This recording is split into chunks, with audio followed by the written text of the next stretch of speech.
नमस्कार सर्वांना, स्वागत आहे तुमचं माझ्या श्रद्धेची पहाट चॅनलमध्ये.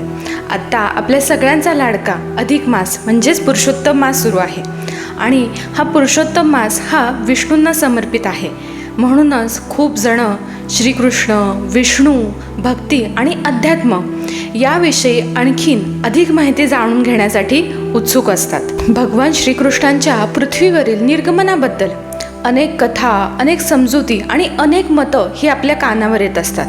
कोण म्हणतं की त्यांना बाण लागला, कोण म्हणतं की ते वैकुंठाला गेले, तर काही ठिकाणी वेगवेगळी मतं वेगवेगळ्या पद्धतीनं ही आपल्या कानावर येतच असतात. पण आज आपण व्हिडिओमध्ये फक्त कथा जाणून घेणार नाही, तर संत एकनाथ महाराजांनी लिहिलेल्या एकनाथी भागवतमध्ये श्रीकृष्णाच्या निर्वाणाविषयी त्यांचं काय म्हणणं आहे, त्यांचा त्यावर अभिप्राय काय आहे, हे माझ्या वडिलांकडनं आपण समजून घ्यायचा प्रयत्न करणार आहोत. हा व्हिडिओ कोणत्याही वादासाठी तयार केलेला नाही आहे. भक्तिभावाने आणि त्याचबरोबर संतांचा दृष्टिकोन काय आहे हे फक्त आपण या व्हिडिओमध्ये आज जाणून घेणार आहोत. चला तर मग ही सुंदर माहिती आता आपण ऐकूयात माझ्या वडिलांकडनं. सध्या पुरुषोत्तम मास सुरू आहे. त्याचे औचित्य साधून भगवान श्रीकृष्णांच्या निर्याणाविषयी हा व्हिडिओ केला आहे. तो आपल्या पसंतीस उतरेल असा विश्वास वाटतो. श्रीकृष्णांच्या पावलाला व्याधाचा बाण लागून त्यांचा पृथ्वी तलावरील अवतार समाप्त झाला अशी समजूत आहे. सर्वसामान्य जनांच्या समजुतीनुसार भगवंताच्या देहाचे परंपरेप्रमाणे दहन करण्यात आले. भागवत ग्रंथामध्ये श्रीकृष्णांच्या निर्याणासंबंधात 14 ओव्या आहेत. त्यामध्ये निर्याणाची स्पष्ट माहिती दिली आहे. संत एकनाथांनी त्यांच्या एकनाथी भागवत या ग्रंथात या ओव्यावर 4 श्लोकातून अभिप्राय दिलेला आहे. संत एकनाथांना दत्तकृपा प्राप्त झाली असली तरी त्यांनी श्रीकृष्ण भक्तीपर, अभंग व इतर काव्यरचना केली आहे. एकनाथांच्या अध्यात्मातील अधिकार निर्विवाद आहे. त्यामुळे भागवत ग्रंथातील 14 संस्कृत ओव्यामधून श्रीकृष्णांच्या निर्याणाविषयी दिलेली माहिती ग्राह्य धरली पाहिजे. त्यामुळे त्यांच्या देहाचे दहन करण्यात आले हा समज चुकीचा ठरतो. संस्कृत भाषेतील 14 ओव्यांचा अर्थ मराठीमध्ये उपलब्ध आहे. तो आता सांगतो. त्याचे श्रद्धापूर्वक श्रवण करावे. भगवान निर्याणाचे 14 श्लोक स्क्रीनवर दिसत आहेत. नंतर जेथे श्रीकृष्ण बसला होता तेथे ब्रह्मदेव, उमेशसह शंकर, इंद्र वगैरे देव, प्रजापतीसह ऋषिमुनी, पितर, सिद्ध, गंधर्व, विद्याधर, महानाग, चारण, यक्ष, राक्षस, किन्नर, अप्सरा व ब्राह्मण वगैरे आले. हे राजा, भगवंताचे निर्याण पाहण्याच्या इच्छेने, मोठ्या उत्सुकतेने ते मोठ्या भक्तियुक्त अंतःकरणाने गात व संकीर्तन करीत होते. ते श्रीकृष्णावर पुष्पवृष्टी करीत होते. त्यांच्या विमानाने आकाश व्यापले होते. स्वयंप्रकाश भगवंताने ब्रह्मदेव आणि इंद्र वगैरे आपल्या विभूती पाहिल्या.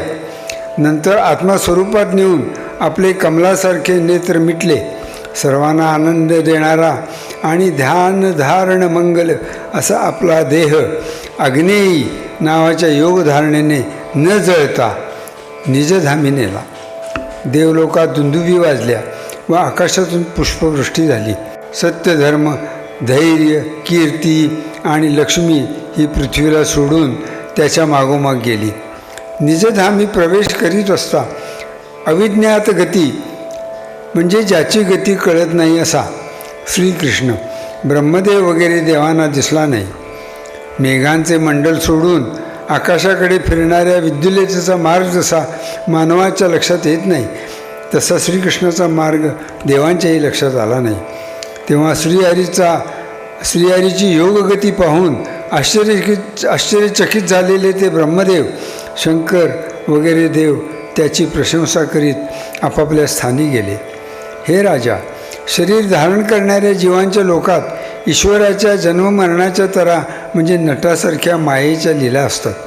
आपणच हे सर्व उत्पन्न करून आपल्या महात्म्याने त्यात शिरून व तेथे विहार करून शेवटी सर्वांचा संहार करून तो स्वरूपात स्वस्थ असतो. शरण आलेल्यांचे रक्षण करणाऱ्या ज्या श्रीकृष्णाने आपल्या मर्त्य शरीरानेच यमलोकी नेलेल्या गुरुपुत्राला परत आणले, ब्रह्मास्मात जळणाऱ्या तुझेही रक्षण केले, यमाचा यम असणाऱ्या ईश्वरालाही म्हणजे शंकराला जिंकले, लुब्धकाला सदैव स्वर्गात पाठवले, तो हा स्वतःच्या देहाचे रक्षण करण्यास असमर्थ होता काय? अखिल ब्रह्मांडाची उत्पत्ती, स्थिती व संहार करणारा तोच एक आहे, कारण तो सर्व शक्तीचे अधिष्ठानही आहे व धारण करणाराही आहे. असे असूनही येथेच आपला देह ठेवण्याची त्याने इच्छा केली नाही, कारण मर्त्य देहाचा काय उपयोग? ही आत्मनिष्ठा त्याने दाखवली. जो सकाळी उठून व शुचिर्भूत होऊन या श्रीकृष्ण निर्याणाच्या पवित्र कथेचे संकीर्तन करतो म्हणजे ऐकतो किंवा सांगतो, त्याला सर्वोत्तम गती मिळते. आता या संस्कृतमधील श्लोकांचा अर्थ आणि नाथ महाराजांनी याच्यावर अभिप्राय दिलेला आहे. तो 4 श्लोकामध्ये आहे. तर ते श्लोक आता मी वाचतो. भक्तियुक्त सुहृदय कमळी या 14 श्लोकांची जपमाळी, जिव्हाळे अनुदिनी चाळी, नित्य प्रातःकाळी नित्यमय. हे 14 श्लोक जाण 14 भुवनांचे निज जीवन, कृष्ण पदवी पाविजे पूर्ण, नियमस्थ पठण केलिया. प्रातःकाळी नेमस्थ पठण करिता पाविजे ब्रह्मपूर्ण, मा त्रिकाळी जो करी पठण, तो स्वदेहे श्रीकृष्ण स्वये होय. येत पठोनी जो अर्थ पाहे, तो स्वये श्रीकृष्ण होय. कृष्णाची पूर्ण पदवी पाहे, आंधणी होय तयाची. खरं सांगायचं झालं तर आपण नेहमी कथा या ऐकत असतो, पण संत मात्र त्यातला भावार्थ आपल्याला समजून सांगतात. आता एकनाथ महाराजांनी आपल्याला एक वेगळाच दृष्टिकोन दिलेला आहे आणि विचार करायला भाग पाडलेला आहे.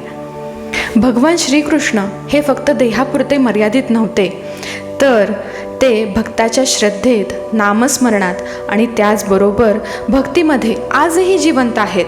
हा भाव या कथेमधून आपल्याला जाणवत आहे. अधिक मासामध्ये अशी माहिती ऐकणं, अशी माहिती वाचणं आणि त्याचबरोबर अशी माहिती इतरांना सांगणं हे देखील तितकंच पुण्याचं मानलं जातं. तुम्हाला संत एकनाथ महाराजांचा हा अभिप्राय कसा वाटला हे मला कमेंट्समध्ये नक्की सांगा.